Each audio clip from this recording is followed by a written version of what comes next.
This was a lofty chamber, lined and littered with countless bottles. Broad, low tables were scattered about, which bristled with retorts, test tubes, and little Bunsen lamps, with their blue flickering flames. There was only one student in the room, who was bending over a distant table absorbed in his work. At the sound of our steps, he glanced round and sprang to his feet with a cry of pleasure. I found it, he shouted to my companion, running towards us with a test tube in his hand. I found a reagent which is precipitated by hemoglobin and by nothing else. Had he discovered a gold mine, greater delight could not have shone upon his features. Dr. Watson, Mr. Sherlock Holmes, said Stamford, introducing us. How are you? He said cordially, gripping my hand with a strength for which I should hardly have given him credit. You have been in Afghanistan, I perceive. How on earth did you know that? I asked in astonishment. Never mind, said he, chuckling to himself. The question now is about hemoglobin. No doubt you see the significance of this discovery of mine.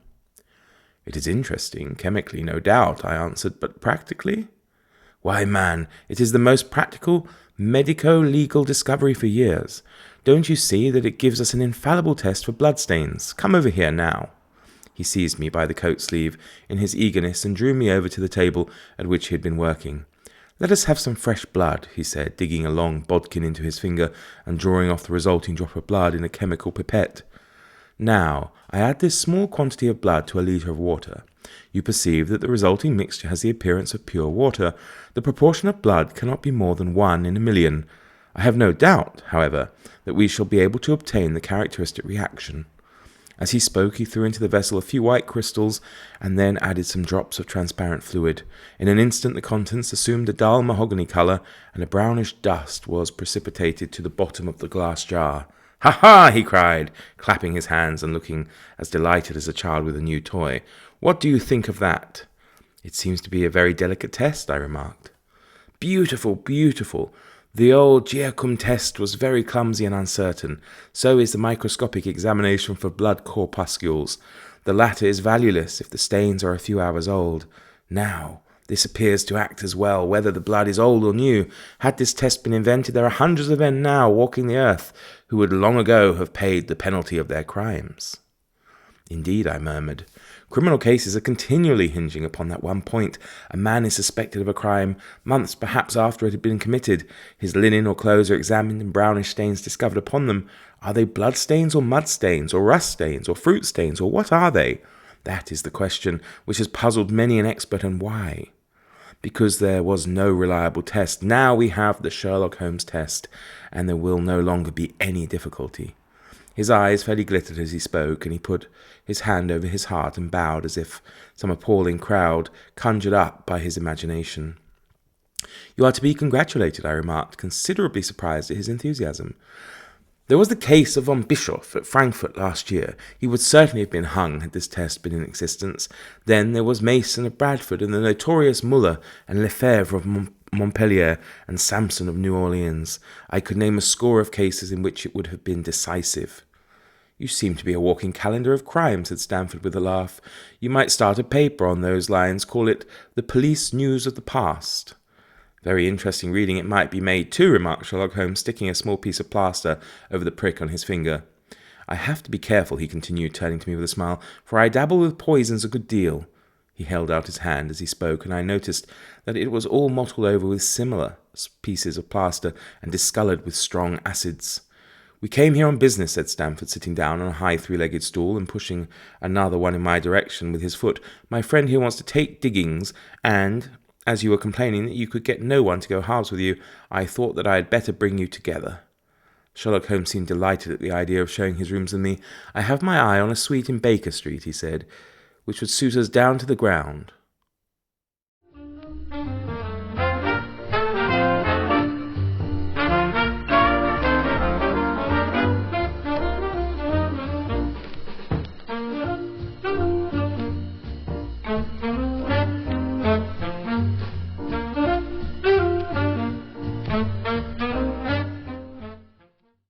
Hello everybody, welcome back to Tales from the Quill with me, Mark, from the YouTube/BookTube channel Book Time with Elvis, and I'm back with another episode of this monthly podcast. And today we're going to discuss the life and works of Sir Arthur Conan Doyle. Originally, this was meant to be the 5th episode of this podcast, but seeing as there is a BookTube event ongoing, that of Victober, it made more sense to bring this episode forward. And today I'm joined by the wonderful Randy L. Ray from the BookTube channel, The Literate Texan. So do check out his channel and sit back, relax, and enjoy our conversation. Randy, thank you so much for coming in and joining us today. How are you doing? I'm doing great. Thanks for having me. Absolute pleasure. I'm really excited because your chosen author today is one Sir Arthur Ignatius Conan Doyle, of course, extremely famous and well-known author of tons and tons of stories, the Sherlock Holmes novels, stories as well, Brigadier Gerard, the Challenger series, all sorts of different things. Wonderful choice you made, Randy. So to begin, I want to ask you, what's your relationship with Arthur Conan Doyle? How did you come to know him? So most of the people who watch my channel already know this about me. And if they don't, you can probably gather this from the way I talk. I'm from a really small town in Northeast Texas. And if you know anything about the culture here, it's largely based around athletics, particularly high school football. But I, growing up, was a very sickly child. Of course, now I'm huge, but I'm still not well. But as a sickly child, I never learned how to play football. Sports didn't interest me very much. And I was more interested in reading books, quote unquote, intellectual pursuits, which was very unusual in a small town in Northeast Texas. And I came across The Adventures of Sherlock Holmes because, my mom liked to buy the versions of the classics that were affordable. And you could always find The Adventures of Sherlock Holmes and the Memoirs of Sherlock Holmes really cheap. Mm-hmm. And so it was just a natural fit for me to find a series of books about a character who was really, really smart. And that's what made him so cool. I probably could have just as easily chosen Gandalf from The Lord of the Rings and J.R.R. Tolkien as my author. But this was more formative of my education anyway. I don't know that I realized until much later in life how much other stuff Conan Doyle had written besides Sherlock Holmes, because, for someone my age when I discovered him, 56 short stories and 4 novels was a lot. And like your first kind of contact with Sherlock Holmes did come through the books. It didn't come through film or television, because I would say for certainly people my age, probably, there were tons of, there were, in the 80s, there was that great Jeremy Brent, what's his name? I think it is Jeremy Brent. Yeah. Yeah. Those are wonderful too. And that's probably, I think I probably came to Sherlock Holmes through the television before I came to reading the books. But it was just the opposite for me. And of course, I grew up in the 70s. I'm about 10 years older than you are. And so it was just the opposite for me. I came to the books first, and I did see some of the older movies, the ones where Watson is portrayed as like 25 years older than Sherlock Holmes and really stupid and kind of bumbling, which if you read the books, that's not the character at all. It's a complete mischaracterization. But if you read the books having seen those movies, it's hard to shake that image out of your head. So yeah, I didn't discover the Jeremy Brett series. Maybe it's Jeremy Brett. It is Brett, I think. Yeah. But I didn't discover that until recently. I've just never watched a lot of Sherlock on television other than, I guess everybody watched Sherlock when it was on recently. I say recently, your perspective changes on that. I think that was 10 years ago. It's still recently, even in my mind. The nice thing with the Jeremy Brett series is I think almost all of it is on YouTube. So people can watch it. I mean, it is a great resource for that. But it's interesting too, because I think you're coming to Doyle through Sherlock Holmes is maybe the standard path. I think Sherlock Holmes, of course, is the standalone, the big standout character. I have to say, in my case, though, it was Professor Challenger, because when I was a kid, my parents bought me, and I don't know if you had them. I'm always confused because, I grew up in Bermuda, and there's a very strong American influence and also, of course, a British influence. Now, I don't know if they came from Britain or if they came from America, but there were these books, and I want to say Ladybird books, so they probably were British maybe. And they also came with a tape. And they bought me one of these thin children's versions of The Lost World, which came with like a kind of, like an audio book, if you like. And I was just obsessed with it. I used to make my parents play it in the car all the time, going to school and stuff. And so for me, yeah, it was a slightly different entry point into Doyle. And you see, I never know whether to say Doyle or Conan Doyle, because apparently it's one of those things where it's not actually his surname, Conan. It's somehow it's kind of become, confused. I always say Conan Doyle, but I have no idea whether it's correct or not. Well, apparently it's one of his given names. So when he was born in 1859, he was christened Arthur Ignatius Conan, and then the family name was Doyle. But for some reason, I guess because he puts it on, he signs his work A. Conan Doyle or Arthur Right. Conan Doyle, people think it's a double-barreled like surname, when in fact, it isn't. But it doesn't really matter. So how much do you know about the life of Mr. Doyle? Well, I've read the Wikipedia article. Oh, well, that's wonderful. Good stuff. No, actually, I guess it hadn't been too many years ago that Michael Dirda, the book critic for the Washington Post, published On Conan Doyle, which is a little biography, memoir, collection of essays, what have you. But that's where I got most of the information that I know about the life of Arthur Conan Doyle.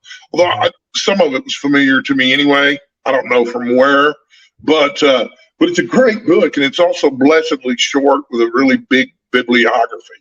But it's Michael Dirda On Conan Doyle. I think his subtitle was On the Whole Art of Storytelling, which I guess is a reference to a book that Sherlock Holmes was writing in the stories called The Whole Art of Detection. But it's a fascinating life story. Of course, he's written about all these really larger than life characters with these really big pronounced characteristics. Obviously Sherlock Holmes, very eccentric. Professor Challenger, very eccentric. Brigadier Gerard, maybe more eccentric than even the other two and stuff. But Conan Doyle, you could easily write biographies and stories about him that are just fascinating. The whole thing with his sick wife and the younger woman that he was in love with, but kept things strictly platonic with her for, 19 years? Yes. Before he finally able to be with her? It's just fascinating to me. It is. And you're right. And there's so much adventure in the lives of these authors. And I think that's part of the reason I wanted to do this kind of like podcast, because, the many of the authors, their lives are larger than the art they bring. It's nice, they can put out stories, of course, about, consulting detectives and this kind of stuff. But, when you look at the fact that you look at his troubled childhood with his alcoholic father, you look at the fact he trained to be a physician, a doctor. He travels to different places as a ship's doctor. He gets involved with this, he gets involved with that. He believes in fairies. He has this love of fairies, all this kind of stuff. He even goes off to war at some point as well. All these different things. And, and he was a huge sportsman as well. So there's a richly lived life in there. And that kind of made me think when I was, reading about him, because I did read a little bit through his own, his autobiography. You just have to wonder where he had the time to do the writing. Well, yeah, and he wrote a lot. Yes. Of course, he's kind of a Teddy Roosevelt type character. That live life to the fullest kind of thing that he had going. But yeah, if he had not written anything except those 56 Sherlock Holmes stories and the 4 novels, you would have thought he was a really prolific author just because of that. And, until I got older, I didn't realize that he had written so much more. I wish he had written more Professor Challenger stuff, because those books are hysterical. They are, but I was always kind of, the problem for me with Challenger, although, as I said, The Lost World was my first kind of introduction and first love when it came to Conan Doyle. The other books and the other stories, I think there's 4, isn't there in total? 5, maybe max. I can't remember.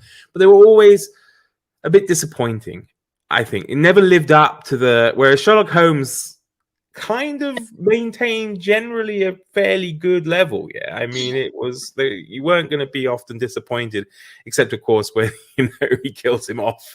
But what a great story that was.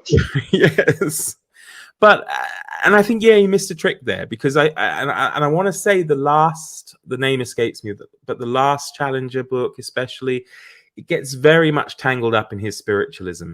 Was it The Poison Belt? Might be. Yeah. And again, you see that aspect. I'm not a particularly spiritual person myself. Is that aspect is kind of for me the least interesting part of Doyle's life. But that's just personal taste. But yeah, he's such a surprise, the whole belief in fairies thing too, because I read an essay once years ago about how Sherlock Holmes and Arthur Conan Doyle were basically, the little tricks of observation and deduction that Sherlock Holmes uses in the stories in the books were straight out of Arthur Conan Doyle's life. He did the same thing. But I guarantee you, Sherlock Holmes doesn't believe in fairies or spiritual stuff at all. And so you would think that Conan Doyle would be the same way as Sherlock Holmes, but not at all, not even close. So that was always a surprise to me. I think that's the genius of it, though, is that he kind of was able to breathe life into Sherlock Holmes, so he became a kind of, maybe, I don't know, alter ego or independent of his author, because you're right, I want to say, I'm sure, and I may be misremembering this, but recently I was listening to Stephen Fry's definitive collection of Sherlock Holmes, the audiobook, which there's loads of them in there. And at the beginning of each novel or the beginning of each collection, he writes a kind of introductory kind of essay, which he reads out about it and stuff. And he says the same thing, that Conan Doyle is able to detach, or Sherlock Holmes is able to detach from the beliefs of Conan Doyle to the point where he could even kind of rubbish the idea of spiritualism, even though the author is himself very much into it. So, well, yeah. So, okay, I looked it up. There are 5 Professor Challenger stories, and the last one was from 1929, The Disintegration Machine. So I've been doing a read aloud. Well, I say I've taken a long hiatus. I've been doing a read aloud of The Lost World, which is great. And I was really loving it. But, sometimes you look at your stats as a YouTuber to gauge how much interest there is in a certain kind of video. And nobody was watching those videos. Nobody. And I literally thought there was no audience for that at all, until I posted a video the other day and someone came in and commented, wow, really, we should get back to your reading of The Lost World. So I guess I'm going to have to finish it, which I don't mind at all. I don't mind reading it because it's a delightful novel, and I don't mind reading out loud. I enjoy reading aloud. So it's one of the fun things about BookTube. It's one of those strange things, though, when you do read alouds, is that's right. You may only have 1 or 2 people watching, and they might not comment, so they don't tell you that they're enjoying it until you stop doing it, and then they say, as you just said, I wish you'd get back to it, and then I think it's still worth it, and you'll find as well is that often these things are in it for the long run. So 5 years, 6 years from now, right, you're still getting stats on it because someone somewhere has decided to look at it being read. But it's a good choice for a read aloud for sure. I mean, The Lost World is a fantastic book, and of course the influence of The Lost World on modern literature and modern books. So You know, it's the first Jurassic Park, really, isn't it? So It really is, and it's a really good story. It's a ripping yarn, as they say. it is. It is. Absolutely. So, yeah, I mean, going back to his early life a little bit here, you know, he was, I believe, raised a Catholic. He attended a school run by Jesuits, and he throws that off later, becomes I don't know, I can't remember if it's an atheist or an agnostic. I think it's an agnostic. And then, of course, we know later on in his life, he goes into spiritualism.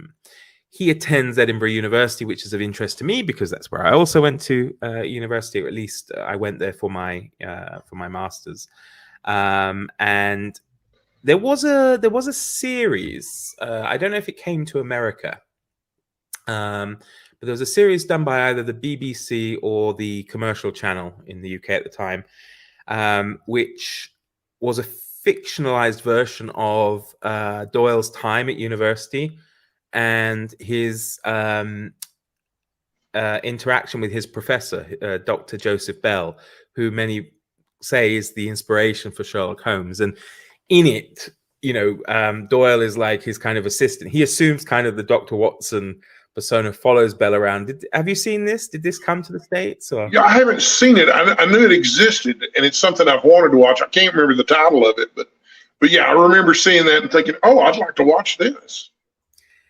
And it was, I think it was around the time I was at university up there, and it was great because I don't know if you've ever been to the UK or to Edinburgh, but it's still very historic and it's very atmospheric, especially when you walk through the streets at night. It's the closed streets, the cobbled streets. It's foggy, it's cold, it's murky, and it really fit in with that. But it's interesting that his experience of being of meeting this Bell, and because of the way Bell kind of did help out the police now and then, I believe he also gave some kind of analysis of the Ripper killings and this kind of thing. That this, you know, he keeps this in his mind, and when he comes to write Sherlock Holmes, he pulls out, you know, the ideas and things from that.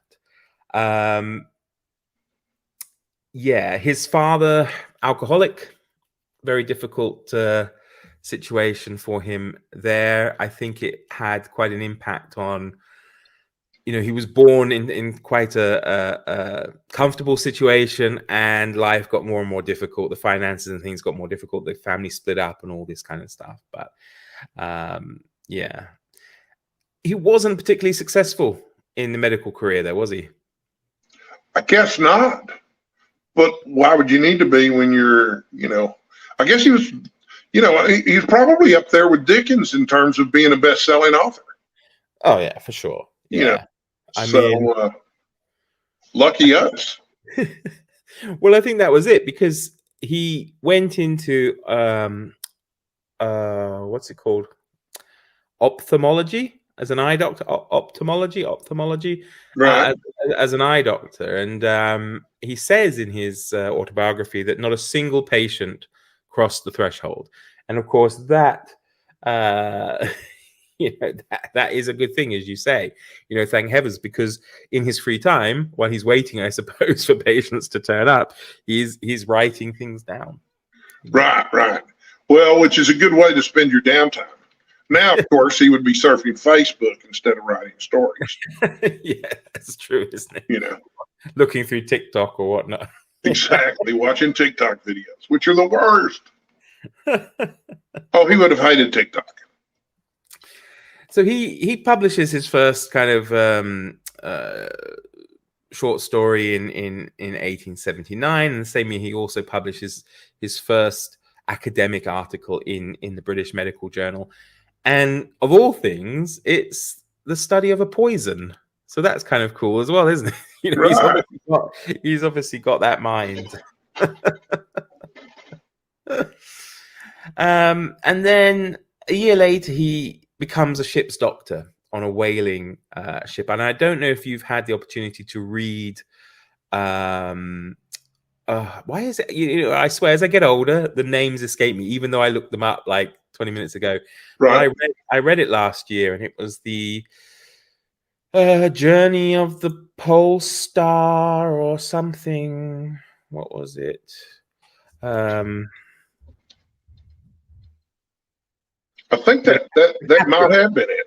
Yeah, the captain of the Pole Star and Other Tales, and Okay.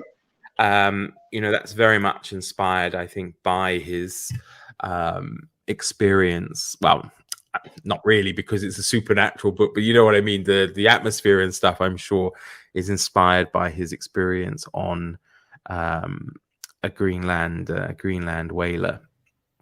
And what's cool about that expedition is they actually discover new places, up north in the Northlands, and they name some of these new places. And one of these places is called Bell Island, which of course would be named after his mentor, I suppose, Joseph Bell. So that's pretty cool. What a time to have lived during, because of course, in the beginning of the Lost World, the young man is trying to court the woman, and she tells him, he hasn't done anything. And so she wanted him to go out and adventure. And it sounds like that's exactly what Doyle did, was he went out and adventured. But nowadays, from my perspective, the last thing you're going to do is put me on a whaling ship of the kind they had in the 1870s, 1880s. That sounds horrifying. It's horrific. I mean, that sounds crazy, but it's almost like they went off and did these things without even thinking. It was just what you did. What a different time, Yeah, it is an incredible time. And I think, when we said before about how did he find the time to write, I suppose you hit the nail on the head, because there was no scrolling of Facebook. There was no television. There was nothing else. Radio. Well, exactly. There's nothing else to distract him. So, I mean, I suppose we could all do with that, really. But when you mentioned the whaling ship, it reminded me, I don't know if you've read a book called North Water by Ian McGuire. No. It's a murder mystery that takes place on a sealing expedition in the north somewhere, and it's horrific conditions, and he really gets into like not just the barbarity of killing whales and seals and this kind of stuff, but just the smell on the ship, the filth and just the cold and everything, and you just think, oh my God. I had a friend in college, and he was one of the smartest people I went to school with, and his name was Chris.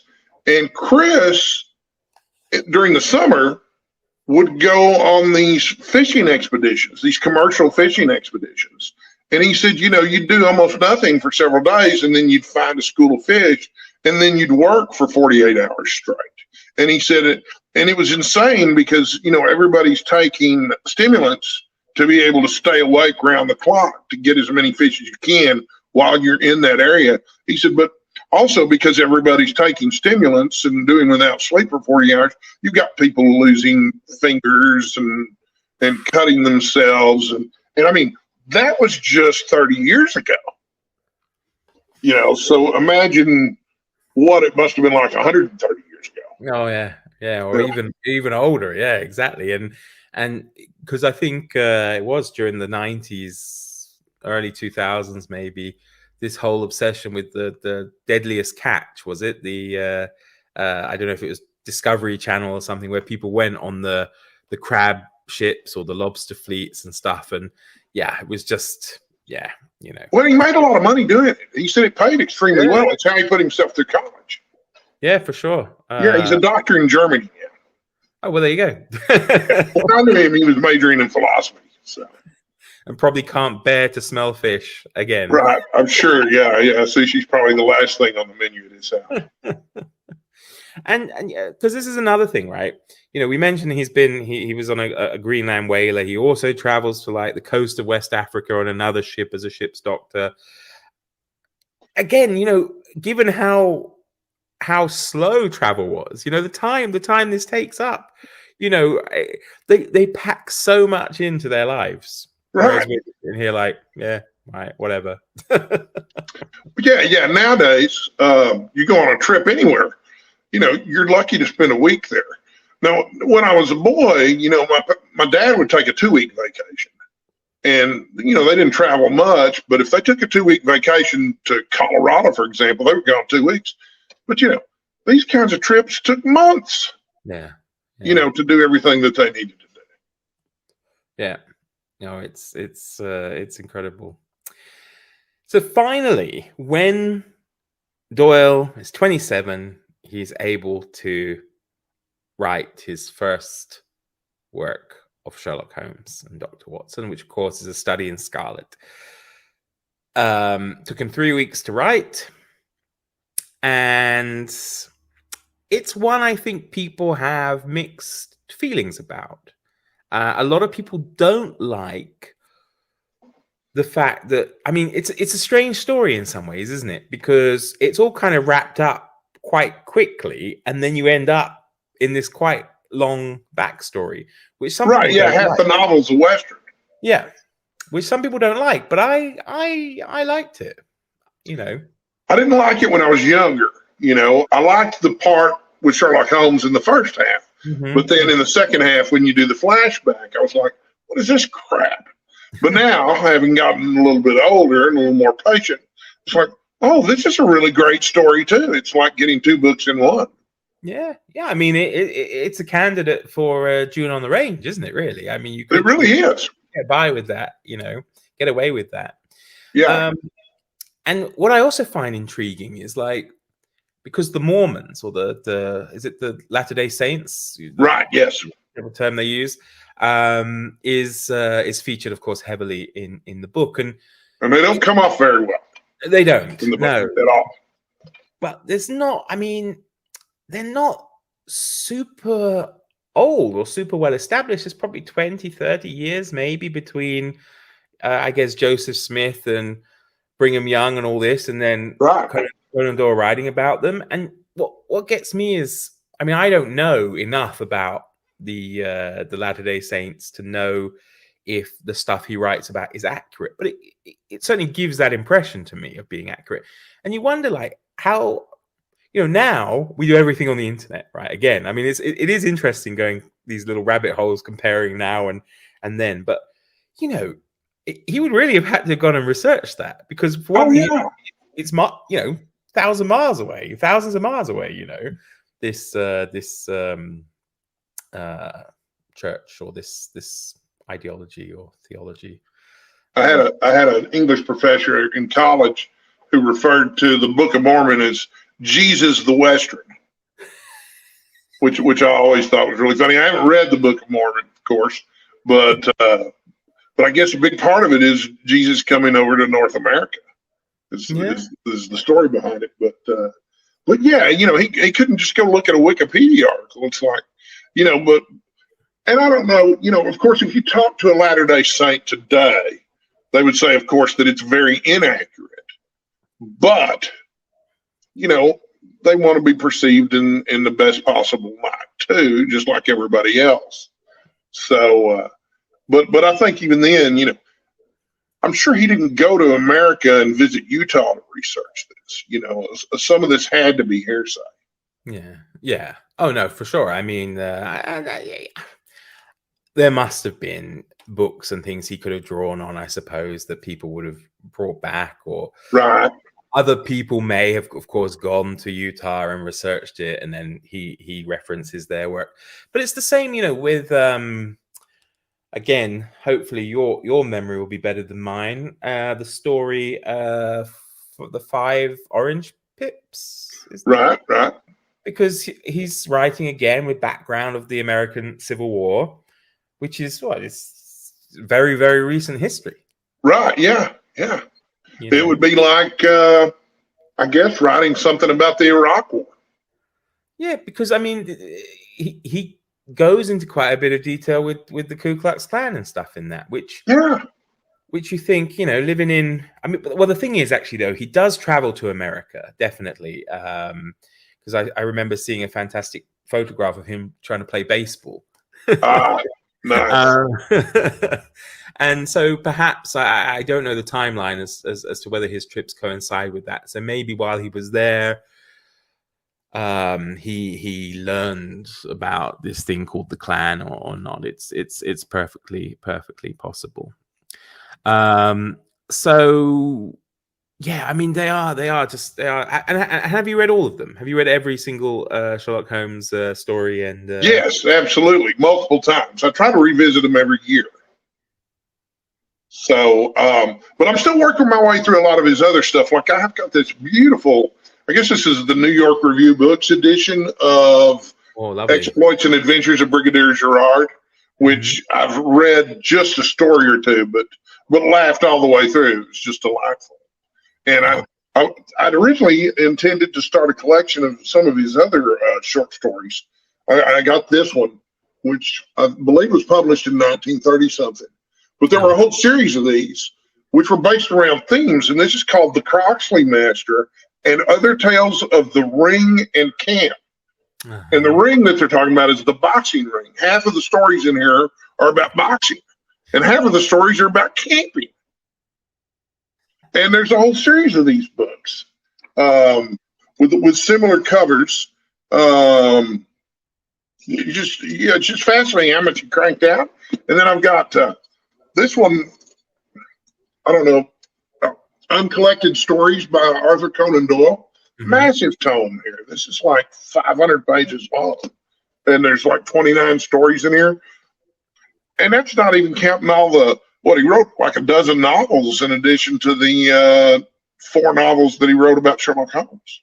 Yeah, I mean, he was just extremely, extremely prolific. I mean, I don't know if you read ebooks at all, but I do, and certainly for this, these types of authors, there's wonderful collections called the Delphi Classics range, and they will publish one file, if you like, of the complete works of these authors. So you can get everything Conan Doyle wrote for like $1.99 or $2.99 max, right? And of course, they are free if you want to hunt them down individually in the public domain. But come on, I mean, $1.99 for everything Conan Doyle wrote, and these are especially good for works that were, of course, originally published in English. Yeah, if they're translated works, I'm not a huge fan because often Victorian translations sometimes can be a bit kind of suspect compared to like more modern ones. But looking through that, it's a big file to download, and there's just lists of stuff that he wrote. I don't know how familiar you are with his historical fiction, like the White Company or Sir Nigel. I haven't read any of it, but I know it exists, and I want to read it because, he's also just so able to strike such different tones. Yeah. The Sherlock Holmes stories are one way, but then the Brigadier Gerard stories are another, and then of course, in my edition of the Uncollected Stories, there's some horror stories in there that it's hard to imagine it's the same writer. Yeah, the stuff is so different. Definitely are. I mean, I bought there's a wonderful little publishing company in England called Alma Books, and they have been kind of reprinting these different classics and doing different collections. Now, I bought The Lost World, Tales of Terror and Mystery, Tales of Twilight and the Unseen, Tales of Long Ago, and Tales of Adventure and Medical Life, as well as the Tragedy of Korosko. So that's 6 books. Oh, and did I say The Lost World as well, which came with it? But that's 6 books, £25, right? Which to me was an absolute bargain. And again, the collections they're just great. I've only read the adventure, the Tales of Adventure and Medical Life from that collection so far, because it kind of linked in with another medical book I read by a Russian author, Bulgakov. But yeah, you can just see it there. As I say, you've got these historical tales, you've got horror, you've got thriller, you've got adventure, you've got science fiction, you've got medicine, you've got non-fiction. It's incredible. And I don't think I've read enough of him. The big things, yes, but I don't think I've read enough to say that there is any real connection other than kind of the thing you mentioned at the beginning of this eccentric character. Quite often there appears a very eccentric character at the heart of it. Right. Well, it's funny because when you think prolific authors here in the United States, of course, you think of Stephen King. But if you think about the lifestyle that Stephen King leads, he writes, and then at night he reads, and that's it. But Conan Doyle, on the other hand, not only is he writing and reading all the time, but he's going off on all these adventures, and he's courting women, and to me that's my favorite story about Conan Doyle is, he was married and he meets this much younger woman and falls in love with her, and his wife is very, very ill, and they probably don't have much of an intimate life at all with his wife, and he goes to visit this young woman that he's fallen in love with and insists on having a chaperone every time, and courts her for 10 years while his wife is dying. And of course, his wife is understanding of what's going on, but it's strictly platonic until his wife finally dies. And then, suddenly he marries this much younger woman that he's been courting for 10 years. And to me, that's just fascinating because, who's going to do that today? Think about that, Yeah, for you have to put your husband in a nursing home or whatever. And it's like, well, okay, of course you're going to find a lover, all those in movies all the time. You've got to wonder what she felt though. The mistress in inverted commas, or the second wife, Jean, I think was her name. But because she had to have other opportunities too. Well, that's it, and she's that putting she on was hold. Passing up. Well, she's putting on hold as well, having children, which of course is biologically more of an imperative for women in terms of the time constraints, right? Of course, she does actually give him 3 children, I think. But she was much younger too. Yeah. I mean, she was born. I've got the Wikipedia article looking in front of me, so I'm not really smart in remembering it. But she was born in 1874. So he was born, I think, 20 years earlier than that, right? 1859, something like that. So I knew considerable age difference, which of course is still not unusual. But yeah. No, it is incredible. But then it's also, I wonder to what degree I don't know if it's something that he believes is just honorable, or whether there's some kind of influence of his Catholic background, right? Not leaving his wife, not divorcing, this kind of thing, and then of course the fact that she's ill, I suppose, does place. You would have to be pretty cold-hearted, of course, to leave, because she is the mother also of two of his children. I think he ends up with 5 total. But then, as you say, it's a case of, had he had an affair with this other woman while his wife was sick, would anyone really have known about it? I mean, he could certainly have afforded it. Well, yeah, but also I think the problem with these people is, and it's probably easier for us today to get away with these affairs, is that they're writing everything down all the time in diaries and letters, and there's a whole paper trail telling you this stuff went on. It's like, was it who was it? Was it Elizabeth von Arnhem, or had an affair with H.G. Wells? I can't remember, but again, we know it because diaries, letters, all these things. I suppose now, there could be illicit Facebook messages or something that people might find in the future, but some tweets, some DMs in the Twitter account. That's it. Because actually, in one of the other episodes, I was talking about this very thing. We're able to look at authors, even authors who are just now dying off. They still had a big bulk of their correspondence done through letters, right? And that's going to be something that's going to make. So if we have the next big author born today, for example, in whenever years, and when they pass away, they're going to have a digital footprint, I suppose, but there's not going to be like the real what's the word? Etheria? Ephemera. Ephemera, thank you. Yeah, ephemera and stuff that goes with all these old timey authors, right? So, yeah. What a different time.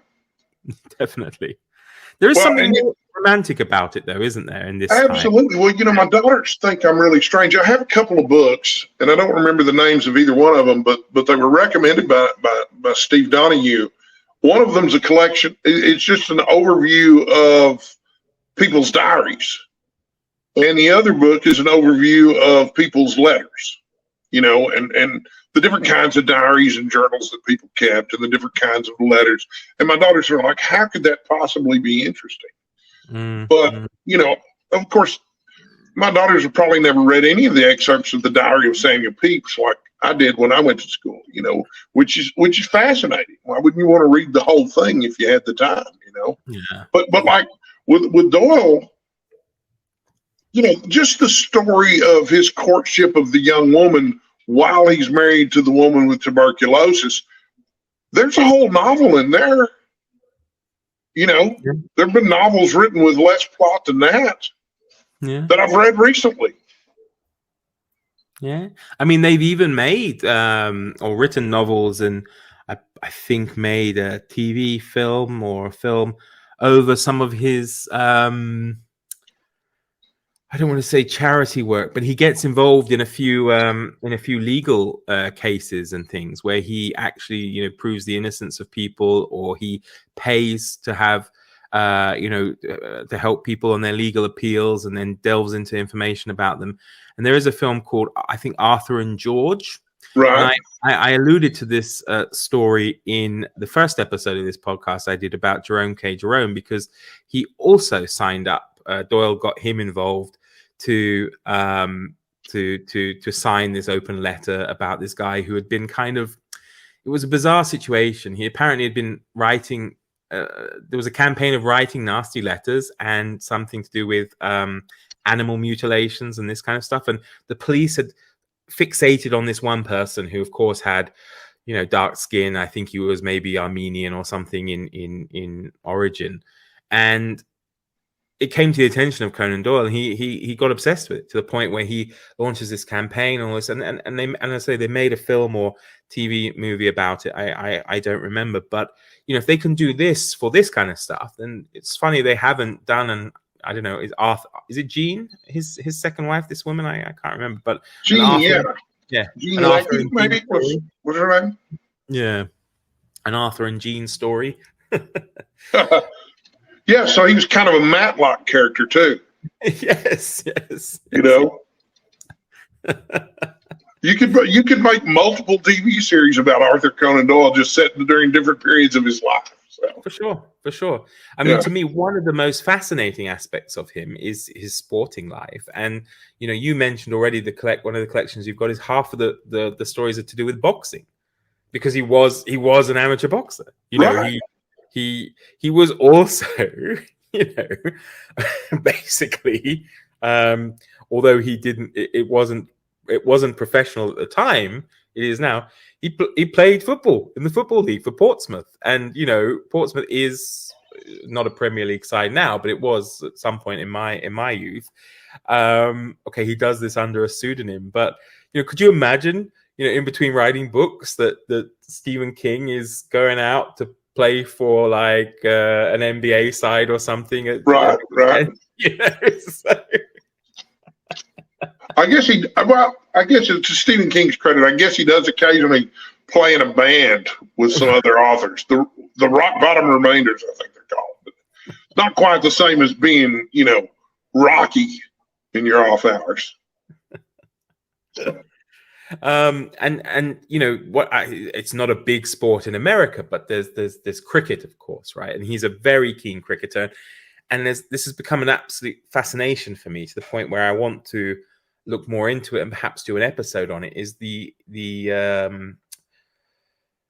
there were two cricket teams created. There was one called the Authors 11, and then there was this other one called the Allah Akbaris, and it's I believe I can't remember the exact reason, but it's a mistake in the understanding of the phrase Allah Akbar, right? And right.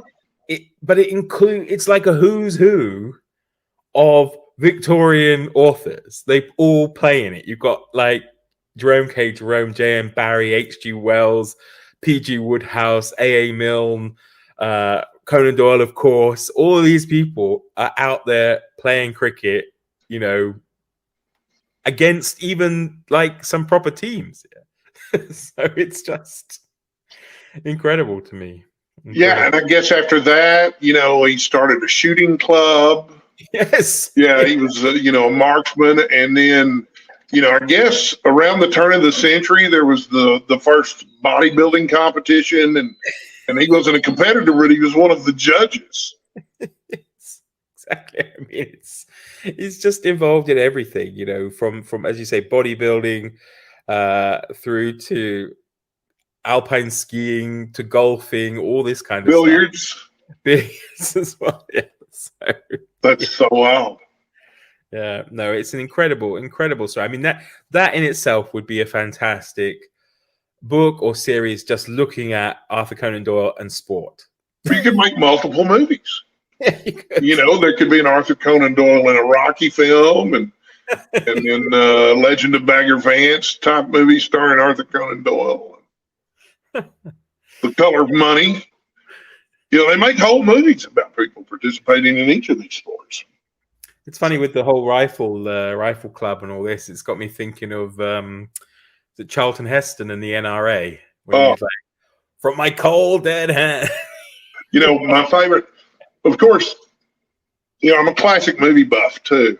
Mm-hmm. And I like to plan little movie events at my house and have my friends over. And one of my favorites is Charlton Heston Can't Save the Future. Uh-huh. And so we watched 3 movies, Planet of the Apes, of course, and Soylent Green, and The Omega Man. But, of course, The Omega Man has my favorite opening of any film ever, because it's Charlton Heston riding around in a sports car in the deserted streets of, I don't remember if it's I think it's Los Angeles. Uh-huh. But he's just cruising along and listening to some soft music, some real early 70s soft rock, and then suddenly he stops and whips out a machine gun and starts blowing away zombies. It's terrific. Oh, yeah. I don't know. Charlton Heston, I think we might be digressing. Well, I mean, I was just thinking, if there were zombies, I'm pretty sure Arthur Conan Doyle would be out there blasting zombies as well, Absolutely. So great.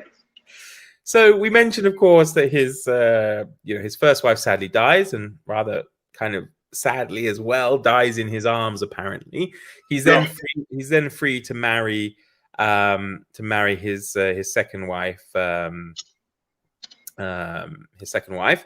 He had 2 children from his first marriage and 3 children from his subsequent marriage.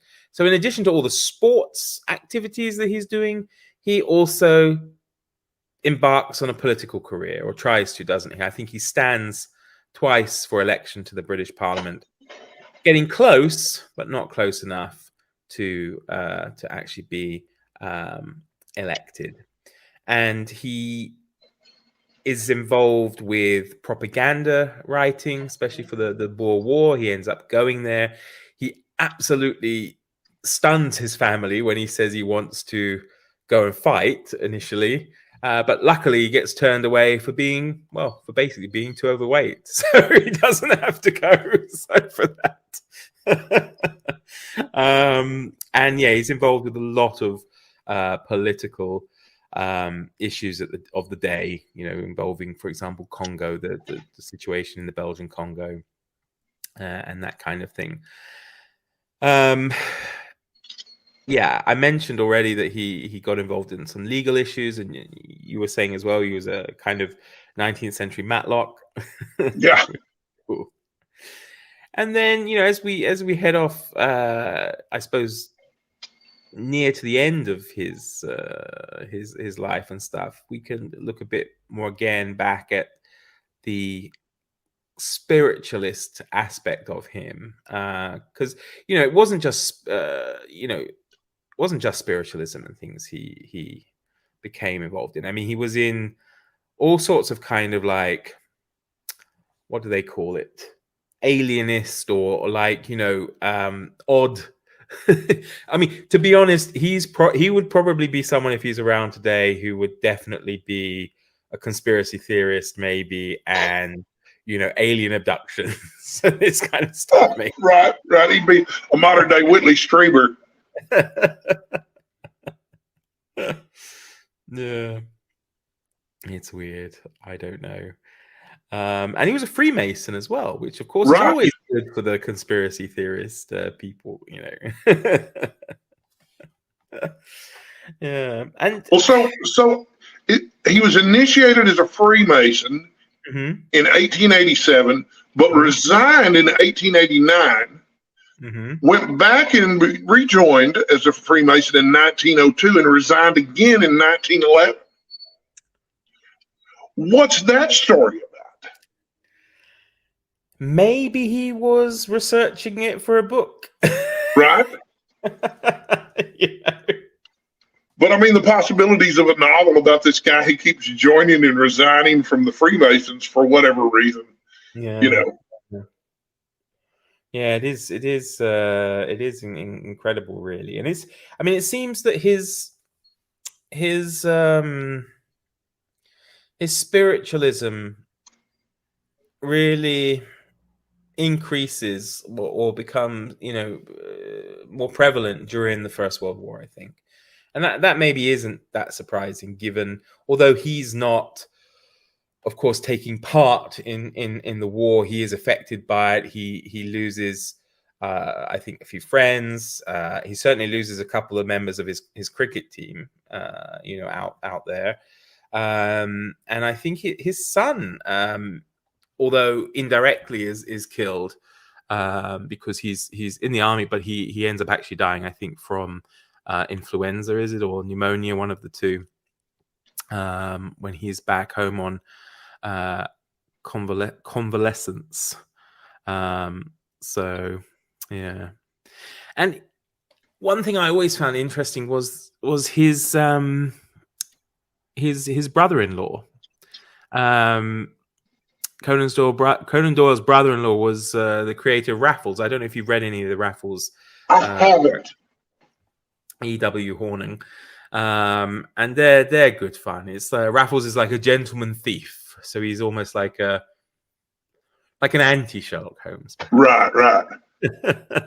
So, I've meant to read those. I know about them, but like, I spent so much time drinking and not reading in my ill-spent youth that I know about a lot of stuff that I meant to read but didn't get to. So I'm trying to make up for lost time. Well, that's it. You know, you're not traveling to Greenland on whalers. You're not heading off to the coast of West Africa, so you can use that time to read some more 19th century works. right, which is my favorite. So other than, I like a lot of modern stuff too, but I mean, if I'm going to choose, the Victorians, man, that's where it's at. For sure. That is it. Yeah, it was The Land of Mist is the very spiritualized Challenger book that I was thinking of. And he gets involved as well, because I remember this when I was at school. Obviously it wasn't current, because it was at that time, I suppose 65 years previously, but it was like in one of our textbooks they had the Cottingley fairies. I don't know if you've ever seen the picture. If you have the article open, you'll see it if you scroll down, which is this photograph of a young girl looking at these so-called fairies. And people believed it was real. Right. People absolutely believed it was real. And Conan Doyle was one of the people who absolutely believed it was real. So, yeah. Maybe he would have been a Bigfoot hunter. Yeah, for sure. He'd been born during a different time. Yeah. And I guess he was an amateur architect too. He was a Renaissance man, really, wasn't he? I suppose. Basically, that's what he was. Well, I learned in school, there's an expression you hear all the time, and I would imagine you hear it across the pond too. Jack of all trades, master of none. But my understanding is that the actual expression historically was jack of all trades, master of one.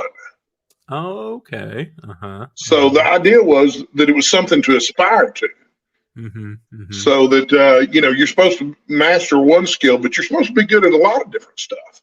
And I think that's the kind of thing that Robert Heinlein would be really impressed with too. Mm. He had a list of things that a real man ought to be able to do, including writing a sonnet and killing an animal for dinner and that sort of thing. Well, I mean, had he lived longer, he may even have turned out like an L. Ron Hubbard figure and started his own kind of belief system as well. So he did all right for the time. I mean, he made it to 71. Yeah, I mean, it's not too bad for those days. It's true. It's not too bad. I'll be lucky to make 71. But I think the story of his death is kind of romantic, though, isn't it? His last words. I mean, he wasn't feeling very well. He woke up. He goes out into the garden and he collapses. And when they find him, he's kind of clasping his chest in one hand. He's holding a snowdrop flower in his other hand, and I'm guessing Jean, his wife, leans over him and he whispers, "You are wonderful," and then dies. So it's very, very, very romantic. And he was an incredible person. Of course, we could have gone on and on and on and on about him, about his life, about his works. I mean, you could do a podcast series, I think, on Arthur Conan Doyle, not just one. Oh, without a doubt. But before we end, I want to ask you, Randy, what are your 2 or 3 favorite books or stories by Arthur Conan Doyle? Well, if I were to recommend Arthur Conan Doyle to someone just starting, I think A Study in Scarlet is as good a place to start as any, because it gives you an idea of what he was up to with Holmes. Of course, it introduces Sherlock Holmes to the public, but also you've got the whole second half of the novel, which is basically a Western. And then if you were to follow that up with, say, A Scandal in Bohemia, which might be one of the best of the short stories, and then maybe The Final Problem, I think you would have a good sense of what Sherlock Holmes is all about just from those 3 stories. But, I wouldn't limit yourself to that. But, I mean, if you were just wanting to get a taste really quickly, those would be the ones I would suggest. If you're starting with Sherlock Holmes, but of course you don't have to, do you? I mean, no. If you wanted to start somewhere else, The Lost World, is as good a starting point as any. And I do think that is the wonderful thing with him, is that because he goes across so many different genres that, even if Sherlock Holmes, I can't even imagine if this would be the case for somebody, but even if Sherlock Holmes isn't your thing, right? I'm sure Conan Doyle has written something that was going to appeal to you, be it historical fiction or, sci-fi or, Lost World, this kind of thing. Definitely, something in there is going to jump out at you. And there are not many authors, of course, that can say that, because even going back to our old friend, Stephen King, okay, not everything he wrote or has written is horror. However, he is just so linked to that. Right. Well, and of course, Sherlock Holmes is such a legendary character. Stephen King's even written a Sherlock Holmes story. And you see, that was going to be the last thing I was going to ask you, is this whole legacy thing. The fact that there are so many basically fan fictions of Sherlock Holmes, but written by huge authors. Right. Yeah, the pastiche market is huge. My favorite are the Solar Pond stories from, now the name escapes me. He popularized H.P. Lovecraft, August Derleth. So I guess August Derleth, as a young man, wrote to Arthur Conan Doyle and said, "Hey, you're not writing Sherlock Holmes stories anymore. I'd like to take over." And, he told him he was flattered, but no, he didn't think that'd be the case. So Derleth comes up with a character named Solar Ponds, but if you say it really fast, Solar Ponds sounds like Sherlock Holmes. And he wound up writing more short stories and novels about solar ponds that Doyle wrote about Sherlock Holmes, but they're all set later. He's almost exactly like Sherlock Holmes, although he has a Dr. Parker instead of a Dr. Watson. And he lives on Praed Street instead of Baker Street. And and they're great. But of course, he's a little more whimsical. But what's really weird about him is you would not think so, but they're set in the same universe as the Sherlock Holmes stories. Solar Ponds knows who Sherlock Holmes is. That's his role model. And so that's a whole series of stories. But then you've got all those books by Nicholas Meyer, which as a young man, the 7% Solution really blew my mind. And then when I got to be a little older and realized that Nicholas Meyer not only wrote those wonderful Sherlock Holmes pastiches that I had read, but also wrote and directed The Wrath of Khan, which is the greatest movie ever made. I was like, wow, this is so great, But you see, I'm sure, I mean, I'm not a expert on Star Trek and stuff, but I know they would have like different themes or different obviously storylines, and I would there must be a Sherlock Holmes send up or pastiche kind of thing. There are a couple of the best episodes of The Next Generation feature a holodeck program where Data plays the role of Sherlock Holmes, and the villain is of course a hologram of Dr. Moriarty. And he turns out to be one of the greatest characters on The Next Generation. So, but that's the thing; it's just everywhere. I mean, it just and it is Holmes. Unfortunately, it is Holmes more than any other. Although we can say like The Lost World did probably kickstart the whole kind of Lost World genre and the modern Jurassic Parks and all this kind of stuff. But Holmes it's just so embedded into the Anglo-American identity, and it's just a big part of us. Look, I mean, you look at shows. Well, first off, as you just mentioned, the early pastiche. You also have in Doyle's lifetime Maurice Leblanc, the writer of Arsène Lupin, the Arsène Lupin Gentleman Thief books, having Arsène Lupin versus Sherlock Holmes stories. You have Sexton Blake as well, which is kind of a take on Sherlock Holmes. And then, of course, when the films start from silent films all the way through to Robert Downey Jr. and Jude Law making these films, you have the TV series, as you mentioned, Sherlock. You have I don't know if it's CBS or one of the channels in America did the Elementary, which I actually quite enjoyed. Elementary's great, yeah. It's terrific. And there was House. There was the TV show House, which, House is obviously a play on Holmes. Yeah. I mean, okay, a terrific show. Using the processes, House is great. I loved House and picked up on the Sherlock Holmes similarities really quickly. Yeah. Well, because he's, as I say, not solving crimes, but he's having to use he is like Sherlock Holmes in his character, I suppose, but having to use the deduction methodology in terms of finding out what these particular diseases are, and it's never lupus, is it? No, never lupus. Well, there's always. I think everyone loves to see someone who's really, really great at their job. Yeah. Someone who's hyper competent, but also someone who's not only so competent, not only ultra competent, but so competent they don't have to play by the normal rules of society. Yeah. The niceties, they can just ignore the usual niceties because you can't piss Sherlock Holmes off too much or he won't help you solve the case.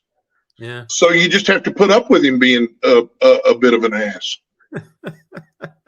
Yes, you do. And you see that, magnified quite a bit in the TV show House, but also in that BBC series Sherlock. Yeah. Well, and also in Elementary too, Yeah. There's all. I mean, they certainly magnify in Elementary. They definitely magnify the narcotics element. In Sherlock, he seems almost to be kind of on the spectrum, so to speak. Right, yeah. And of course, again, I think that's not quite how when you read the stories again, it is very much over exaggerated. I mean, yes. Holmes isn't a huge druggie. He isn't he doesn't have mental problems, so to speak, or this kind of thing to the degree that he's often portrayed. Just like, as you mentioned, poor old Dr. Watson. As much as I do love the Basil Rathbone, Nigel Bruce films, and Dr. Watson is funny, but again, unfortunately, not how he should be portrayed. But then, these characters now, they're in the public domain, they belong to everybody. It's up to you what you do with them, I suppose. So, well, that was the best thing about Sherlock, I thought, was the characterization of Watson, because they nailed it. Yeah, that was exactly the way Watson is pictured in the books. He's incredibly competent, steadfast, and there's a reason Sherlock chose Watson to be his sidekick, and it wasn't because he was amazed at Sherlock's powers of deductions. It was because he could count on him. Of course, the funny thing is with Watson, and it's so long ago since I read them all, but there is that problem with continuity with Watson in terms of, like, was he shot in the arm or was he shot in the leg? Right. But it must be hard though when you write so much and you do so many things, and now of course we can just search on page or find it out immediately, whatever we need to know. But I'm sure when he was writing these stories, it was initially a bit of a lark. And I can't imagine that he had any idea that Sherlock Holmes was going to become one of the, at least one of the top 3, 4, 5 most recognizable literary characters in history. He wasn't giving any thought to continuity. I'm sure that just never occurred to him. Just like in the original series of Star Trek, they weren't worried about quote unquote canon. That's true. It does make me laugh that one of the Sherlock Holmes' biggest fans was actually Arthur Conan Doyle's mum. Oh, that's neat. Who gave him a tongue lashing for killing him off. Right. Yeah. Well, he was never the same after The Return. Right. The Return's a fine short story, but then after that, of course, the adventures and the memoirs, those are the really golden Sherlock Holmes short stories. Yeah. No, they're great collections. Well, Randy, thank you so much. Thank you so much for joining me. It's been a great discussion. I thoroughly enjoyed it. Oh, yeah, it's been a pleasure. Thank you so much for asking me to do this. Wonderful. So there we have it. I hope you enjoyed this episode as much as we enjoyed making it, and I shall be back again with another wonderful guest next month. And I want to take the opportunity again to thank Randy Ray for his time in talking to us about Arthur Conan Doyle, his life, his works, and his relationship with the author and his books. And I invite you again to head over to YouTube and check out his channel, The Literate Texan. All details, as usual, can be found in the podcast notes. Do take care. All the best. Bye-bye.